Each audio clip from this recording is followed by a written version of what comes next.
Hey guys, Strong Style Studios back here again with another episode of Running the Ropes. This is our second episode and Justin's first, actually. How does it feel to be a part of the show? Feels great. Okay. I don't know, it feels a little weird with you. Yeah, I think it's better with two of us. Yeah. Might have to replace him. We'll see. Okay. This is a trial session yeah, for me. this is, You're running the ropes. Yes. Oh, my back. Okay. First of all, we want to cover one thing real quick. We forgot to mention this in our Rumble review.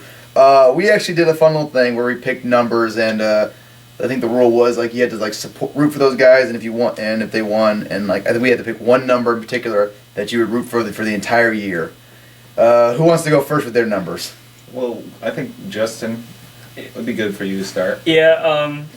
At first, I don't remember what my numbers were exactly. I got 17. I got them right here. Okay. Yeah. Oh no, it wasn't 17. Was it? Yes, you were 17. Oh, it's out of order. Some professional. I picked 17, and it was The Godfather, who was in for about 2 seconds. Yeah. And a 2-person hoe train, which isn't really a hoe train. That ain't a whole train. That's a It's kind of cart. disappointing. Right. Then number 25, the one person I'm rooting for the entire year is Zack Ryder. Woo, yeah. I got a Zack Ryder shirt for you. You can have. Oh, great. I'm going to wear it every time I watch a show of theirs now. And then finally, at number 28, I had The Miz, who I don't have to root for at least, but Yeah. none of them had much of a chance of winning. I'm going to say what mine are because mine are just hilarious, I think. I had number 5, which turned out to be Santino. Disappointing, I guess. But No chance there. then the number 9 was my pick to root for, and I got David fucking Otunga. Which So he's going to be a big David Otunga fan for the rest of the year. Yep. Don't count on it. Yeah. And then number 22 was actually a good pick. I got Cesaro, which I'm sure you're very disappointed in. Yes, I wish I could have rooted for him all year. But I know. Yeah. And then there are your picks. Yeah. all right. you got some good ones too. Yeah. He My picked first the, he pick- picked the. Oh, never mind. My first pick was number 13 Yeah. because I thought, unlucky 13, it's got to be lucky Right. sometime, right? No. I got Brodus Clay, so that was a rough start. That was a rough start. Yeah. But then I decided, you know what, I'm gonna go for another number a little bit lower than the 20s. I had a little bit of a strategy. Yeah. I was like, you know what, let's go with 19. I don't want to stay out of the 20s too much. Okay, 19. John Cena. Yeah. He won. He won the bet. He won. Or won. Yeah, we didn't win. We didn't bet any money this year, but we'll do that next year. Maybe. If we have any money. Well, $1, But yeah, so he won the bet for the Rumble. Who was your last pick? The one that you got to root for the rest of the For year. the rest of the year, I had to root for the great Khali. I couldn't pick a worse possible person. And you got at least my guy won't win, but at least I like him well. I fucking hate him. Me and Luke got shit. We got jack shit. And I got jobber of yeah, the you year, got so jobber of the year. So nice job. Okay. maybe next year we'll get good picks. Yeah, maybe next. Oh, Hopefully. Let's just remind people that last year I got Jack Swagger, so I had Road Dog. I had Hacksaw Jim Duggan. He hasn't been back since. So between with our rooting interest, we haven't had a single one that's Yeah. any good. Yeah. We got horrible picks. All right. Well, this is an episode of Running the Ropes. We're going to be talking about ROH, New Japan Pro Wrestling, Kobashi, and the Wrestling Observer Awards, and just what our thoughts are on the winners. So, start this right about ROH. I want to talk about this thing real quick. ROH is going to be doing a TV taping at WrestleMania weekend on the Saturday show at afternoon. What do you guys think of that? It's after the day after the pay per view. Yes, they're doing Showdown or Supercard of Honor. I think it'd be 7 on Friday night, and then they're doing a TV taping on Saturday afternoon. Well, I don't know. It could go a couple ways, but I think what they're trying to do is that they're having they want this. They're getting the pay-per-view crowd for the night before, and then maybe some of those more hardcore pay-per-view fans will stick around for the TV taping. Attendance will probably be pretty good, and probably get a good crowd. I just question if they're going to be burnt out or not from the previous night. What, the crowd or the wrestlers? The crowd and the wrestlers, I guess, who are actually. The thing is with WrestleMania weekend is like you're guaranteed to have fans there no matter what because it's wrestling. It's like, okay, I'll go watch this, and so So smart decision, just like because like I think that tickets were like $5 for the TV taping, so it's like you make some money and you're gonna sell that place out probably. Yeah, that'll probably be the best TV crowd. Oh yeah, absolutely. And I also liked it just because that way like all the matches for WrestleMania weekend are on one card, so it's literally a super card, and so they can put all their attention onto booking one show, and then plus if they're doing it in the afternoon, so maybe Gabe will do Dragon Gate USA on Saturday night, and that way they don't have to run against each other, and wrestling fans can enjoy both companies. Hopefully. Okay, and let's talk about. There are 3 matches announced for the ROH 11th anniversary show, which is going to be taking place in Chicago, which we are actually talking about making a trip out there for. We're going to try and make it out there. I think we need to with these matches they've announced. First match, Roderick Strong versus Michael Elgin in a 2 out of 3 falls match. That should be very good. That should be really good. Yeah. I mean, Roddy, he's got stamina. He can go for days. Elgin can go too. Yeah. And Elgin, for a big guy, he's definitely able to last. Yeah. He made it through the Battle of Los Angeles, so you got to give him credit for that. Right. The only reason I say that is because you look back and Roddy, remember his match with Edwards? That was a long match. That was great. He can have long matches that don't get boring. He had matches in 2006 with Dragon, hour-long matches, and a lot of guys can't last an hour without getting winded and without kind of running out of things that I want to see. So that should be very good. Yeah, this would be really good. Any thoughts to add, Justin? Yeah. After they had the opening match at Final Battle, and it was a good match, but it's like made me want to see a lot more from these guys. And 2 out of 3 falls, give plenty of time for them to show their stuff. And these guys are both great workers. They're going to come out with some crazy stuff. And what I'm hoping to see out of this match is, more of a sense of their rivalry, which I felt was missing a little bit in their Final Battle match. Okay. So hopefully we'll see more of that. I think this is going to be a really great match. I think so too. Second match, which we're going to take it with the main event, is because I think we're going to talk about the Dream match a little bit more. They've announced that Kevin Steen versus Jay Lethal will happen for the ROH World title. And I would not be surprised if Jay Lethal wins the belt on the 11th anniversary show. No, I wouldn't be surprised at all. And I'm kind of torn because I like Jay as a worker. I think he's a very good worker. I think I'm glad to see ROH finally pushing this guy who's been very criminally underused in a lot of other promotions. So it's nice, but at the same time, I don't think he's the right guy to beat Steen for the belt. Which is my opinion. I think I'd rather have it be Elgin, but who knows? Could go either way, and I'm sure no matter what, I think we'll enjoy the match. Yeah, I kind of feel the same way. I don't think Lethal should be champion yet. Maybe down the road sometime. Yeah. He's got the name. He's got the charisma for sure. He's athletic as hell. Oh he's yeah, athletic. So yeah, he fits the role pretty well. But just in terms of like storyline wise, and then I just don't see him being like a champion who really likes Steen, who just. He wouldn't be like a dominant champion at all. I'd kind of see him as like James Gibson was as champion, like a solid worker that the crowd's behind, but not really one that you think is going to be a long-lasting champion. Yeah, I mean, when I see Lethal, what worries me is that I think the crowd's going to turn on him. Oh, I think so too. Yeah. I think it would behoove him to bring back a little bit of the machismo, not a lot, just a little bit, to spice it up, and maybe even win the belt and turn heel.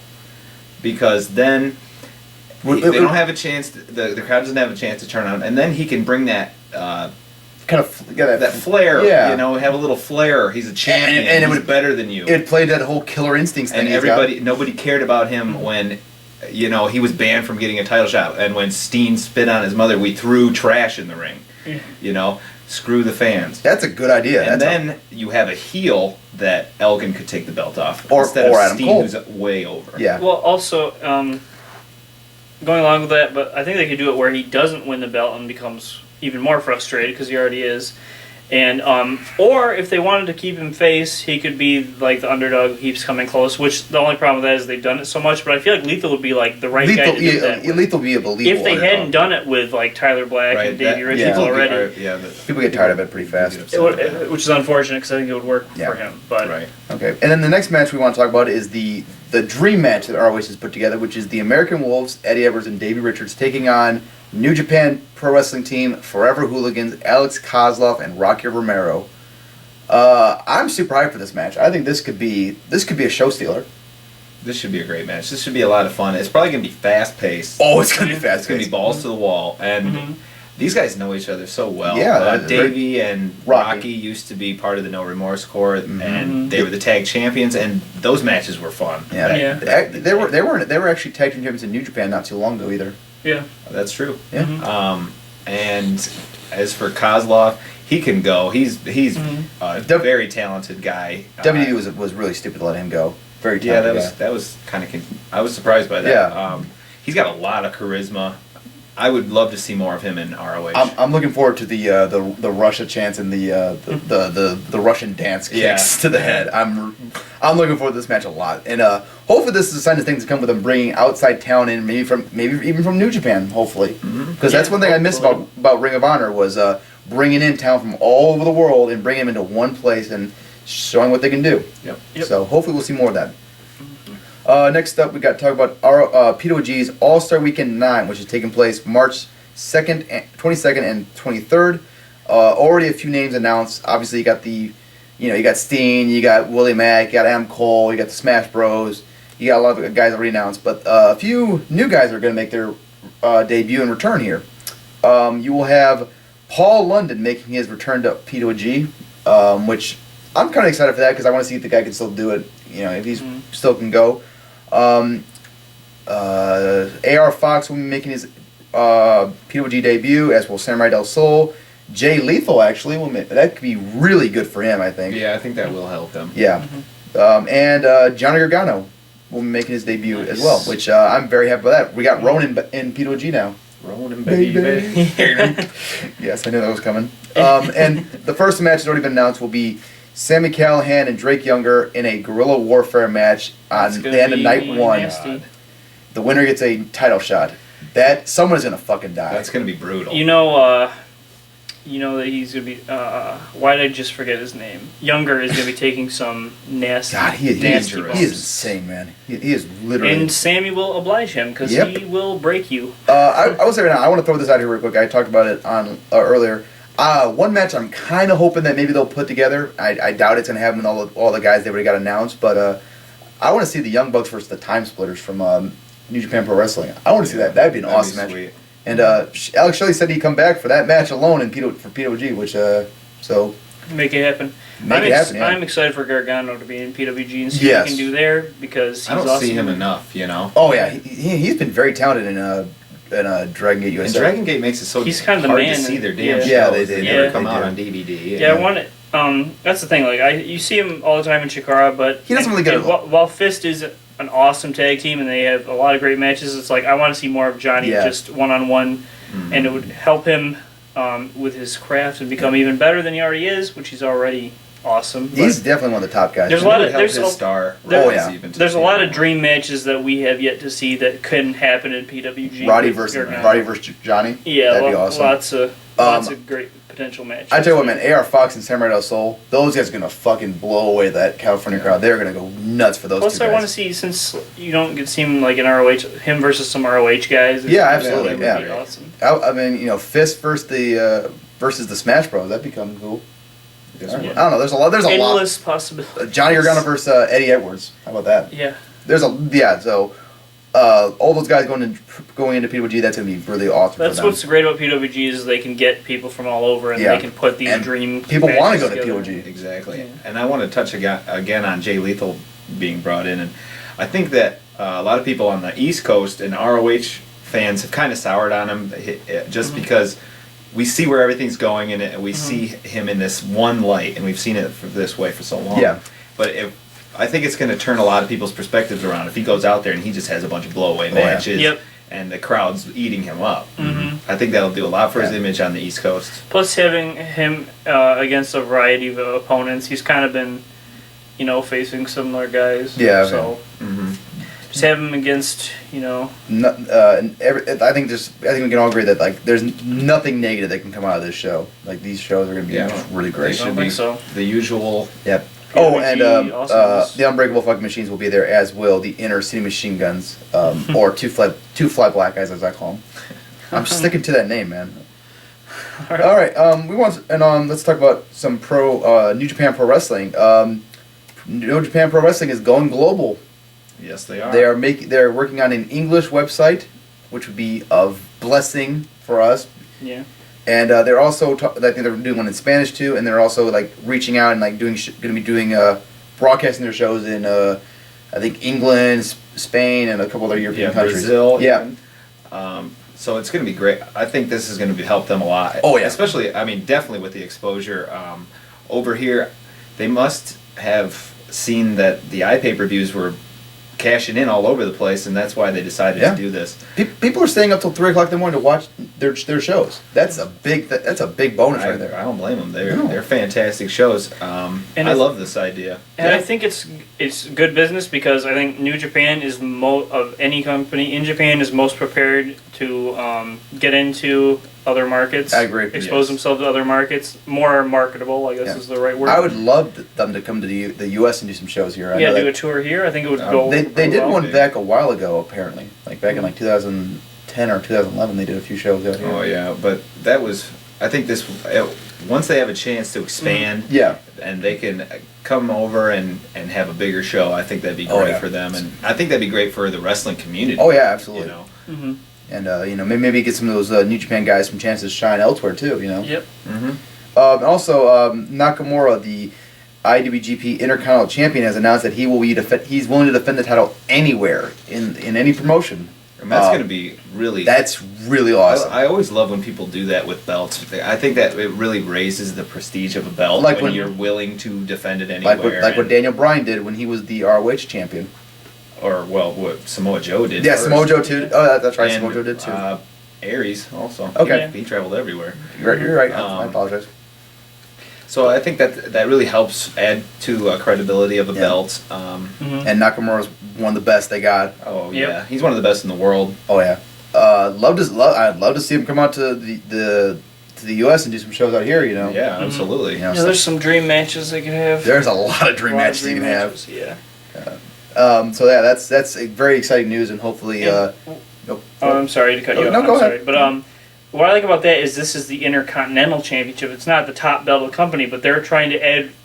They're making what it could be otherwise would be a secondary belt into an important belt that people are actually coming after. People all over the world are going to want to come after this belt, and it's not even the top belt in the company. Adding prestige to that's really cool. And it's cool that it's a dynamic. Like they take their top belt and it is a world title, but they're going to defend it with their top guys. Yeah, exactly. And so you're getting your top guys over, but then you have this other belt that you're going to have defended all over the world. I like how it's two different things. You can see the difference between the belts. Yeah. I think there's a lot of times where a secondary belt, if you build it up too high, what's the difference between that and the world title? And then there's other companies that don't build it up enough, and it just looks like a throwaway. But I like the idea so much of the guy building up the belt, not the belt building up the guy. Yes. Because this happens too much. You see in other companies where they just give a guy a belt and assume that makes him over. This is him. WWE. Well, I didn't want to name names here. But just it's kind of like an old school thing that you don't see very often. It used to be guys like back in WWF, like Macho Man took like the Intercontinental Championship and built it up, and made that a desired title. Yeah. You just don't see that a whole lot anymore, and belts meaning something has been fading for a while. So this is a step in the right direction here. Yeah, very good. I hope more promotions follow suit. Next up, we're talking about Kenta Kobashi. His retirement match has been officially announced for May 11th. It's gonna be emotional for me. Yeah, it's gonna be a sad day for wrestling. Kobashi is my all-time favorite wrestler to come out of Japan. One of my top 5 all-time favorite. One of the greatest wrestlers of all time by any measure. I mean, you can't even argue that. He is in a lot of ways made. He was one of the aces of All Japan during its heyday. He helped make Noah what it was. Unfortunately, it's been mismanaged a bit. But he's helped make Japanese wrestling what it is. He's an icon. I think he helped make ROH what it is. Yeah. If the first time he ever went to the United States was for a match in ROH against Samoa Joe, and blew the legendary roof off. match. Yep. I have never seen a match that a crowd was more hot for, and like they were chanting, "This is awesome!" in the first minute of the match. That's one of the best matches of the last decade. Yeah, it's a great match. And also to think about, this is also more because he's gone through so much. He's had cancer, so many injuries that he's battled through, and this will be his final match. I was just wondering, maybe we should. Do you guys want to speculate on who he might be facing? I'm not really knowledgeable on Noah and like what guys are out there. I think what was the guy? Junakiyama would be my choice. That would be definitely a good send off. I would love very much if he he stopped in ROH to say goodbye to just as out of respect because ROH was a bit. I think ROH kind of introduced him to the more North Americans than he'd been previously exposed to. I think a lot more people found out who he was because of his time in ROH. So I'd like if he went to ROH and stopped by just to say goodbye, maybe. I really don't think that's. I doubt it, but you never know. Hopefully, maybe one day. But I have no idea. But obviously, any match he's going to be in is going to be great, and I think it's going to be a special night for that. For sure. And that's something that people should go out of the way to see, just because it's going to be an important moment in pro wrestling. It's not going to be like a classic match, but it'll have a great feel to it, lots of emotion, and it's very important. It's a get to see someone get their. It's kind of like a passing of an era because you still got Akiyama from the Aces, but you don't have those guys really at the forefront anymore. Yeah. So it's crazy. You look back at the guys that he wrestled, and Masawa's gone. He's passed, and he's kind of the pinnacle head of those guys now, and he's leaving. He's gone. So it's almost like a variation of WWE's end of an era thing they did at last WrestleMania. Where it is kind of the end of that era. Yeah. Last time I would see someone get their chest chopped to shit by Kobashi. Yep, and he'll probably even he'll do it. Of that. Oh yeah. Well, whatever Kobashi does in the rest of his life, we wish him the best of luck. Absolutely, truly. And thank you for everything. Thank you. Legendary wrestler for sure. I'd hope maybe one day, out of respect, that he would induct him in the Hall of Fame. That's never gonna happen. Although I think Kobashi would probably turn him down, but you never know. Maybe one day someone will wise with WWE. All right, let's talk about the Pro Wrestling Observer Awards. We gave our awards not too long ago, but let's talk about who they picked. The Ric Flair Award went to Tanahashi for the second year in a row. Not surprising, I think. Nope. Most Outstanding Wrestler, Tanahashi. Again, not surprising. Nope. Biggest box office draw, The Rock won for the second year in a row. Can't argue that. Can't argue the fact that 1 million people bought WrestleMania. Yeah. Well, more than a million. More than 1 million, yeah, I know. But that's pretty impressive. Yeah. Feud of the year. I cannot believe we did not mention this feud of the year when we did our video. Tanahashi versus Okada. I can't believe we forgot that one. That's a pretty important feud. Although you could argue that the big blow off didn't come till after 2012. Right. So but still, it was a very pretty damn good feud and really got Okada over. Yeah, sure did. And tag team of the year. I think it was you who picked Bad Influence. Yep. So and they won, and congratulations to them, and well deserved, I think, for Daniels and Kazarian. Yeah. Getting the most out of what they could, I thought. Exactly. Really elevated Kazarian. Absolutely. He improved a shitload this year. And now Daniels is in the main event scene, hopefully on TV. So yeah, they definitely did a lot for themselves. I agree, and I think a lot of that just came from them being themselves. Yep. Most improved, Justin, you called it, with Okada winning it, which I think everyone kind of saw coming.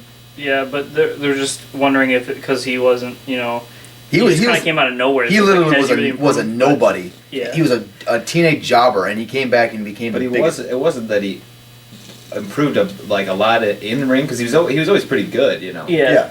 It was just he just came out of nowhere. But I do think over the course of the year, though, not just from last year, this year, over the course of the year, he improved a lot. Oh, definitely. Oh, yeah. And you could tell from match to match. He student of the game. He gets it, and not only does he understand wrestling, beyond his years, I would say he understands the psychology portion. He's a very good athletic wrestler, and he has a lot of charisma, which he's the total package. I love the character he is. That's a great character. The Rainmaker. The Rainmaker. That's cool. That's a great nickname.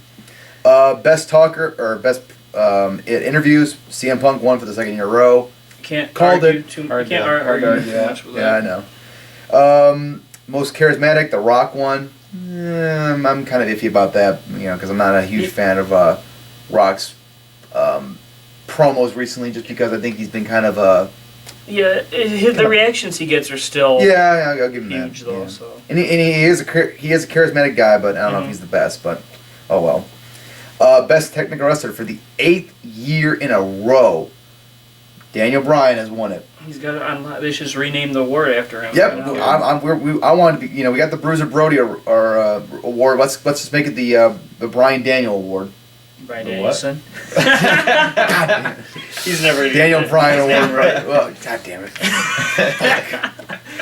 And cut. Okay. No, we're leaving that in. Yeah, Okay. but well deserved. Oh, absolutely. I mean, is there anyone who's, there's a lot of guys who are near the level of. There's just not that many technical guys. Yeah, out there, it is kind of a lost art. I think you said it before. And he's just like, everything he does is just so crisp. He's not like in terms of sloppiness, he's probably the least sloppy wrestler. One of the least sloppy wrestlers in the I've world. very rarely seen him botch a move. And when he does, he recovers like a. He like makes a it pro. work, yeah.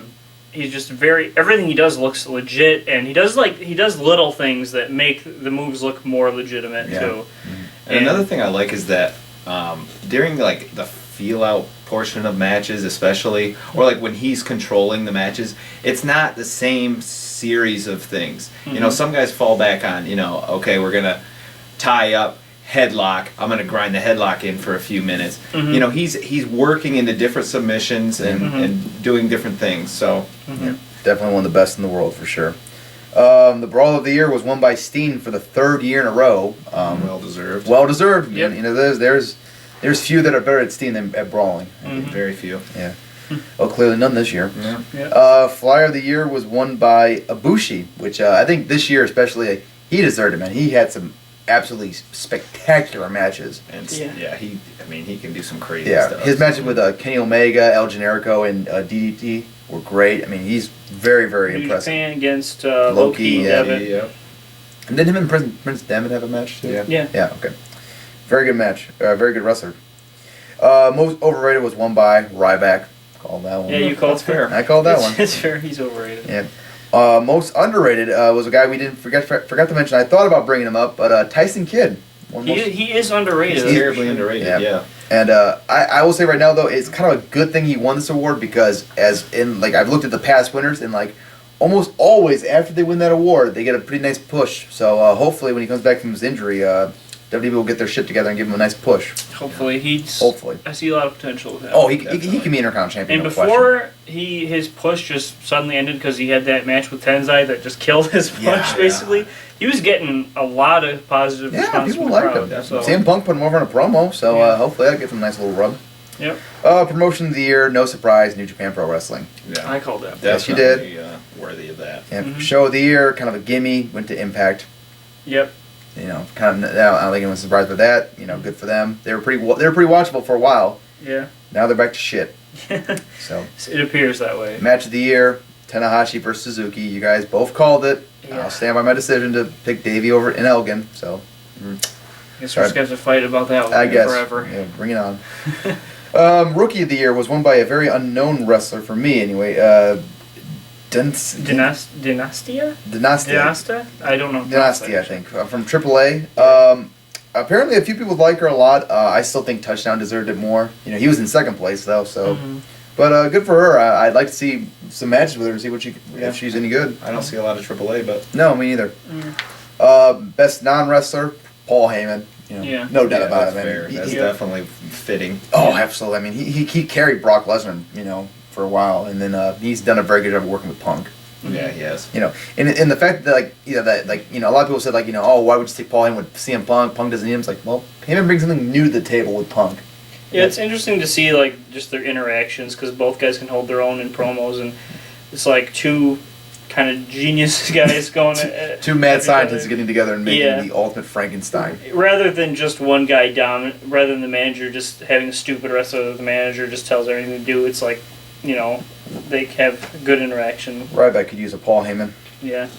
Announcer of the year was won by JR. I don't know if I agree with that one. Yeah. I do not. He wasn't around that much, and I don't think he's Exactly. been on top of his game either. No, he doesn't seem to. It just seems like he doesn't care as much as he used to. Yeah. If anything, JBL was even better than him, I think. at Yeah, I times. think if it were up to me, it would either be JBL, Excalibur, or Nigel McGuinness. Nigel got finished second, yes. in the voting. So. For- Nigel well, did? Yes, he Yes. did. Oh, good. Well deserved. Mhm. It's a shame, but JR is probably the best commentator WWE's had, and I think this award was more of a gimme to him. Rewarding JR for being back in WWE. Yeah, because he needs more Yeah. awards. I guess. Worst of the year, worst announcer was won by Michael Cole for the third time in a row. Yeah, I don't think he was the absolute worst. No, this he time. did not deserve it. He Taz, really probably improved. Taz. Yeah, Taz absolutely. Michael Cole was bad for a while, but then he started improving. And then after the Jerry Lawler heart attack, he really improved. He stopped being the douchebag heel. He started actually announcing the matches and doing a pretty good job of it. Yeah, I'd still say he's So- not great, but he's not. No, he's the not worst great, anymore. but he's tolerable now. Yeah. Show of the year, King of Pro Wrestling, obviously. Yep. Yeah. Worst show of the year was UFC 149. I don't like them putting an MMA with. Me it. neither. That's really especially because MMA you can't really judge that on it's a wrestling show because wrestling is put together by bookers and writers and Well, stuff. the thing is, the booking It's like is rating actually a very similar. It's like rating a football game. I mean, you can say this game was better than that Yeah. game, but it's Right, It's that's not, the thing where, It's like- not created to Yeah. be good. Like Yeah. it's right. It's an See, I extra don't mind when they say the Booker of the Year because you do book MMA fights a lot like wrestling matches. Right. Yeah. You protect your best guys, Mhm. and you put them in there with guys that they might be able to beat sometimes, or you just put the two best guys that are going to draw the most money. Yeah, that's what Dana White's good at. Second was Extreme Rising that Shane Douglas put together. That's probably. I have not seen it. I haven't I've seen I've it, but heard it's that got it was some- I've heard it. I heard Train- it. From what I've train seen wreck. on Botchamania, it had to be bad. Yeah. Shout out to Botchamania right there. Yeah. Move of the year was The Rainmaker. Yeah. I think it's like a really over move, Yeah, and he did a good job of making it seem really over. And it's like once he hits it hits pretty it damn over. well too. I don't think it's the best move of the year, though. I mean, No, To each his own. nothing groundbreaking. I mean, it's a clothesline. I mean, it's Yeah. really over and well built, but Mhm. it's still a clothesline. Yeah, Yeah. it's a very nice clothesline though. Mhm. I mean, but it's not like the clothesline from hell or like the jawbreaker lariat. Yeah. yeah. It's a nice clothesline. Don't get me wrong. Yeah, Okada versus Nigel in a battle of lariats. Who do you think would win that match? Well, lariat. Well, I call him lariat. Nigel can't even throw him anymore. Yeah, so no, Yeah. shit, too bad. I know, I'm just shooting the shit. Most disgusting promotional tactic was the Jerry Lawler heart attack, showing footage of that, and then CM Punk and Paul Heyman cutting a promo on it. That was pretty bad, but Yeah, I'm of the opinion if it was I hated them showing footage of Lawler being revived in the back. I hated that. I just felt like that. I think that's what the main problem was. Yeah. I just didn't like them exploiting it like The that. And who told them to keep? Yeah, why why did the they fuck film were it? they filming it? That's the first question. Like, why the fuck are you Yeah. filming this? A man was dead and you're filming it? Why? Like, maybe it was for insurance purposes or some shit or Maybe. whatever. But I'd like to know the excuse for why they were filming that. And then, but filming is one other than actually showing it. Things Yeah, to oh my show God, it. man. And then That's just, dumb. That's the thing. They must have thought, well, if he lives, we'll show it, and if he dies, we won't. and like I said, What- what are you Lawler doing? apparently approved all this stuff, but still, it doesn't make it any Of course, better. it's He's not gonna- after the fact. He's not Yeah. gonna say no. I know. But, and the promo, Punk and Heyman didn't need to do that, No, It was. just No. bad taste, I guess. Yeah. Worst show was Raw, which we all called, and I Yeah. think Deserved it. yeah, Well deserved. well deserved, I think. Yeah, hopefully they pick their shit up. Worst worked match was Cena versus John Laurinaitis. I have to agree with that. Definitely. I agree. Hated it. I think more or less the reason that deserves to win that is because it was the main event of a show over Daniel Bryan versus CM Punk. Yeah, and How the it fuck? just Anyway, it didn't even work for the type of match they were going for. No. Like I didn't even know what they were doing. It was like It supposed was- to it was be comedic, and then it was comedy, and then then John Laurinaitis gets Went on started forever. beating up Cena. Yeah. well, that's the thing. It was like Ah, comedic, but then they actually like started trying to have a match. I don't even know. It was awful. And then Big Show waited to tell the end, of course, Yeah, to come out Jesus and Christ. do that. it was just Like, a mess of a ugh, match. okay. Awful. Awful. Worst feud: Kane versus John Cena.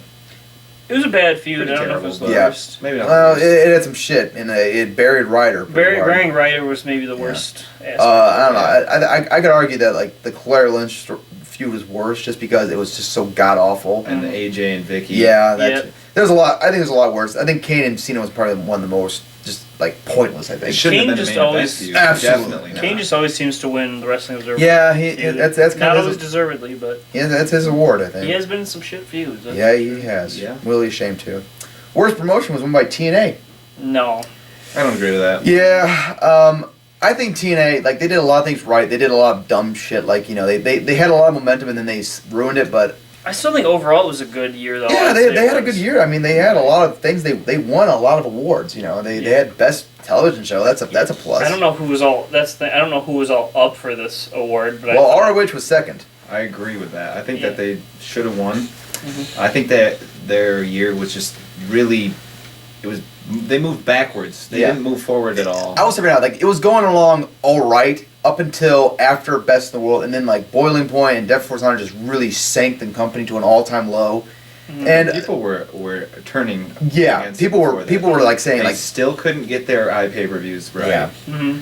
That was when people were turning away Yep. and just were furious. I think the thing that may have saved ROH from a lot of people's like being in the worst promotion was the fact that they pulled it out of the water so fast. Like Glory by Honor hit and like instantly like they're up on top. They're like back on their way up top. So I think that might have been like what saved a lot it from being. Yeah, I voted think worst. that they ended the year on a better note than TNA did. Yeah. And I think Was- that had a lot to do Was with the it. NWA in Uh, there because they might have been up I there? don't remember, but I know CZW was up there. CZW always. Yeah, seems to be CZW was up always up there. Best Booker was the two gentlemen from New Japan Pro Wrestling, Jado and Jado and Ghetto. Thank you. Very Well deserved, yeah. Yeah, They very booked well. the shit, and if you win Best Feud, you pretty much deserve Best Booker, I think. Well, not only that, but they're doing what so many people cannot do is building new stars. They know how to get new talent over. Structuring a card right. And also making when people are out of like the main event, having these little feuds and matches that still make them feel important. Right. Okay. That's one of the problems with other companies. Is like they'll just put a guy in mid card hell and they'll just be having WWE. random meaningless shit matches and stuff. So. Yeah. Promoter of the Year was won by Dana White. Not I surprising. don't know. Yeah, I don't know how to comment on that just because I don't watch UFC. Hey, you but- can't. They're still growing. They're all over the world. Yep. Yeah, it makes sense. They're pulling in a lot of money. And plus, they've had to face adversity with a lot of guys leaving or being injured and stuff. So I didn't mean to give UFC a The only try. thing is about UFC is that it's a lot easier to make a star because these are guys that are just Tough, working their yeah, ass yeah. off every day to make themselves, you know? Yeah, Mhm. exactly. and I mean, there is like it's basically a guy who will get over mainly on his fighting skill. There is like Right, charisma, but like There's not as much politics, Right. you know. With It's like pro you wrestling, you fight could be well. the best wrestler in the world and Yeah. no one might know your name. I mean, Daniel Bryan, you look at him. People didn't know his name back in 06. You know, Mhm. we did. Yeah. yeah. But Yep. most people didn't. hmm Okay. Best gimmick was won by Joseph Parks. Okay, I'm gonna say this right now. I'm pretty sure that this Joseph Parks thing is a joke that everyone in the world is in on, and we just have we don't get they're it. doing it to us. Yeah, like I don't get it. I don't get why people What it- love this character so No, much. like, and it's not that I don't get the storyline. Yeah, No, Yeah. people that act like, oh no, this is what's happening. No, I know what's happening. Yeah. Yeah. Why is it entertaining? Exactly. like let me say right now, as far as like a wrestler acting like a non-wrestler, he's doing a pretty damn good job. That's what I'll say is like yeah. he's good at playing the part. Yeah. It's just that the part And- isn't worth playing. Right. Yeah, exactly. It's like, is it, and like they stretch it out for so long. It's just like, get to the fucking punchline already, Yeah. and just he is entertaining, but just I don't know if best gimmick is worthy of. I don't know if it's really even Yeah. gimmick. But like people like go ape shit over this. Like people love the Bully Ray and Joseph Parks feud. It's like And the thing I is, did people- like that, but after that, it was People just- loved it from the beginning, though. And I remember the first time I saw Abyss, I thought it was I was funny. like, that's Abyss with his mask off. What is happening here? Like, I just thought they just, like... It was like so out there that it was funny. Yeah. in the beginning, Right. and then it just I've never seen anyone lose their mask like that. Just Yeah. show up. Hey, how's it Show going? up. Yeah. Hey, I'm someone else entirely. Yeah. Okay. Well, worst gimmick of the year was one that well deserved. Aces and Eights. Thank God that someone acknowledged the fact that it's a shitty gimmick. That's pretty funny, because I I saw a lot of people that picked that as the best. That people loved it. A lot of TNA fans loved them. Well, they're fucking idiots then. Well, I'm sorry. It's a fucking bust. This feud, this gimmick, it needs to end quickly. Yeah, I'm and ready it's for not it to good. pass. I'm ready for this thing to be ejected from TNA like a used condom. Ejected? Just get the How do you do that? Just throw it away. A little ejector button. Please, is in order. Okay, that's not PG. Yeah. I didn't say Okay. this was a PG channel. Yeah. No, it's not. Okay. Just throw the fucking thing away. Get rid of that gimmick quickly. Best book was Shooters, the Toughest Men in Pro Wrestling. I haven't heard a thing about this. I don't even know who it was written by. I don't know. I only read older books, so. Yeah, I don't know. Unless if Haku's not in that book, then it's obviously not accurate. And DVD of the year was won by CM Punk's Best in the World DVD. Well deserved. A lot of people didn't vote for Nigel DVD, which is a criminal shame. I don't think a lot of people had seen it. That's the problem. Yeah, didn't come out in time. And But it was such a limited thing too. So I will say though, having seen both, I did think the Punk one was a superior DVD, personally. But they're both very great. I think Nigel's was a better story and a better. I think Nigel's was a better like DVD because it was a better documentary about like a story and like one that even non-wrestling fans can enjoy. The CM Punk one is just like it's pretty awesome, like how much like bullshit he dealt with and made it to the top. But I think it's really aimed for wrestling fans. While the Nigel one could be enjoyed by anyone. I agree. I thought that they were both great, of course, but I think that something should be said for Nigel when we're talking about a company that's made countless DVDs. They make movies. They've been around forever in WWE, so this is what they do. Yeah, exactly. And Nigel did this alone, by himself. Yeah. You know, he learned how to do it. I don't he remember caught what- you everything. gotta respect the effort. Do you know what the Yes. second place in one was? I know Nigel didn't get a lot of votes just because like so I don't few. think did they list it? I don't know. I thought they did. I don't know. I can't remember. I think Nigel got a few votes, but not a lot. But just again, not a lot of people had seen the DVD, which is too bad. Which should. It's very good. It's a very good DVD. We did a review for it last week, and we still support that DVD entirely. Definitely go out of your way to see it. Absolutely, and actually buy the CM Buy Punk DVD too. That's a really good one too. Very good story. All right, that will wrap it up for this. Whoa. Whoa. Okay. There's one more thing we would like to talk about. Okay. And that is that this coming Saturday, I believe, is It's February 2nd. I completely forgot. Yes. And February 2nd is National Pro Wrestling Day. Yes, the it is. first annual, I believe. Yes. Hopefully it's annual. It should be. It's a national pro wrestling. It's a national day holiday It now. could be biannual. I don't know. Okay. But I guess it'll depend on how well we support it. And we just ask you guys to go out of your way and trying to be a part of it. Yeah. If you're around Philadelphia. Yeah, it's a free show done by multiple. Actually, no, I believe it's $10. No, it's free admission. Are you sure? I'm pretty sure. It's either free or $10. Yeah. Okay. It's either free or it's $10. It's inexpensive. I know that the pay-per-view costs money. But that's for even if it's $10, $15, it's an all-day thing. Yes. Multiple Two shows. promotions. Yes. Multiple promotions. Chikara, ROH. Evolve will be there. Wrestling is fun. Like a lot of them are like more smaller independent companies, but a wide variety yes. of different types of promotions. It's kind of going to be like a platform for a lot of smaller places to get out there and kind of show everybody their take on wrestling. Yes. Yep. You know, because wrestling really is an art and it's subjective, and let's see how these other promotions want to display Yes. the And alternatives. A lot of people don't like, what's most readily available. They can find an alternative that they do like. So yeah, I would recommend everyone go out there if you can't afford it.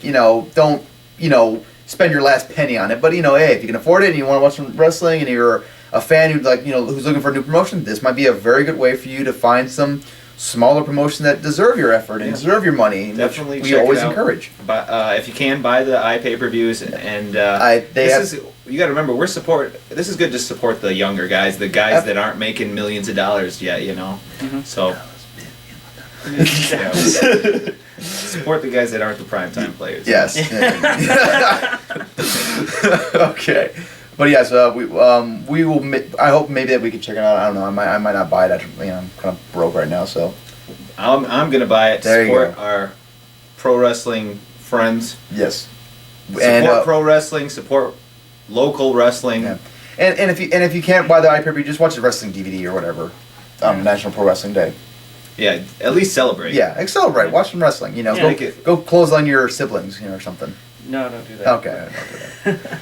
All right, but I'll post a link below for where you can go over the pay-per-views, and if you are in the local area, go see it. You know, go have some fun, go meet some wrestlers and shake their hands. Philadelphia. Yes, in Philly, city of brotherly love. All right, that'll wrap it up for this episode of Running the Ropes. Take care, guys. Bye.